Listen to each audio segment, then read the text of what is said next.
तुंगभद्रा नदी के तट पर आत्मदेव नाम के एक विद्वान ब्राह्मण रहते थे। उनकी पत्नी धुंधली सुंदर लेकिन क्रोधी और झगड़ालू स्वभाव की थी। दोनों के पास धन संपत्ति तो थी, पर संतान न होने से वे दोनों दुखी रहते थे। एक दिन आत्मदेव संतान की चाह में वन में जाकर विलाप करने लगे। वहां एक सन्यासी महात्मा आए। सन्यासी ने पूछा, ब्राह्मण देवता, रोते क्यों हो? ऐसी तुम्हें क्या भारी चिंता है? तुम मुझे अपने दुख का कारण बताओ। ब्राह्मण ने कहा, महाराज, मेरी कोई संतान नहीं है। संतान के लिए मैं इतना दुखी हो गया हूँ कि मुझे अब सब सूना दिखाई देता है। मैं जिस गाय को पालता हूँ वह भी सर्वथा बांझ हो जाती है। जो पेड़ लगाता हूँ उस पर भी फल फूल नहीं लगते। मेरे घर में जो फल आता है वह भी बहुत जल्दी सड़ जाता है। जब मैं ऐसा अभागा और पुत्रहीन हूँ तो जीवित रहकर मुझे क्या करना है?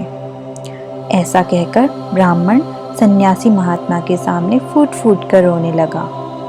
महात्मा ने दिव्य नेत्रों से देखकर ब्राह्मण को बताया, ब्राह्मण देवता, आपके भाग्य में संतान नहीं है। आप संतान की लालसा करना छोड़ दें। यह सुनकर ब्राह्मण ने कहा, महात्मा जी, मुझे तो आप बलपूर्वक पुत्र दीजिए, नहीं तो मैं आपके सामने ही अपने प्राण त्याग दूंगा।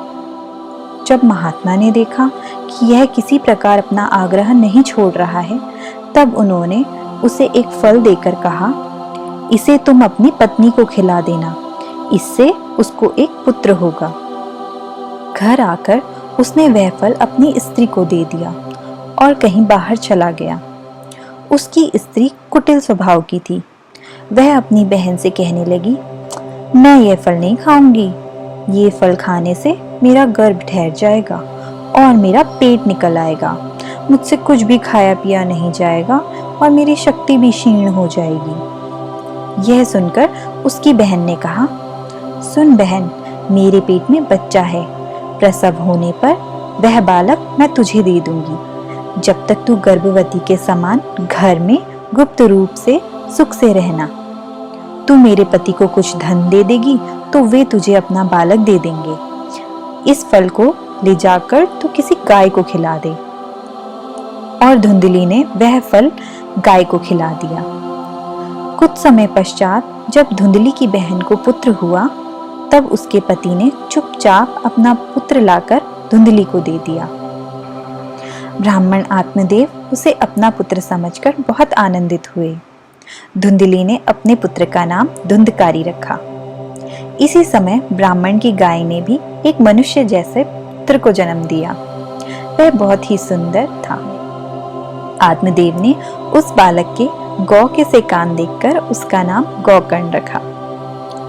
कुछ काल बीतने पर वे दोनों बालक जवान हो गए। उनमें गौकर्ण तो बड़ा पंडित और ज्ञानी हुआ, किंतु धुंधकारी बड़ा ही दुष्ट निकला। वह क्रोधी स्वभाव का था। वह बुरी वस्तुओं का संग्रह किया करता था। दूसरों की चोरी करना और सब लोगों से द्वेष बढ़ाना उसका स्वभाव बन गया था। उसने अपने पिता की सारी संपत्ति नष्ट कर दी। एक दिन माता पिता को मार पीट कर घर के सब बर्तन भांडे उठा कर ले गया। दुखी आत्मदेव अपने पुत्र के कृत्य को देखकर प्राण त्यागने का विचार करने लगे। तब गौकर्ण ने उन्हें समझाया कि पिताजी, संसार असार है। मोह से केवल दुख मिलता है। भक्ति और वैराग्य ही सच्चा सुख है। इस प्रकार पुत्र गौकर्ण की वाणी से प्रभावित होकर आत्मदेव ने घर त्याग कर वन में भगवान की भक्ति की और मुक्ति की प्राप्ति की। एक दिन धुंधकारी के कर्मों की वजह से महाविपत्ति आई। अंततः उसकी मृत्यु हो गई, लेकिन उसकी आत्मा दुख और पापों के कारण भटकने लगी। एक शापित आत्मा बनकर वह गांव वालों को परेशान करने लगा। गौकर्ण ने अपने दुष्ट भाई की पीड़ा देखकर भागवत कथा सुनाने का आयोजन किया। 7 दिनों तक चली यह कथा सुनते सुनते पापी आत्मा धुंधकारी आजाद हुई और उसे मोक्ष की प्राप्ति हुई। वह शांति से स्वर्ग में स्थान ग्रहण कर सका।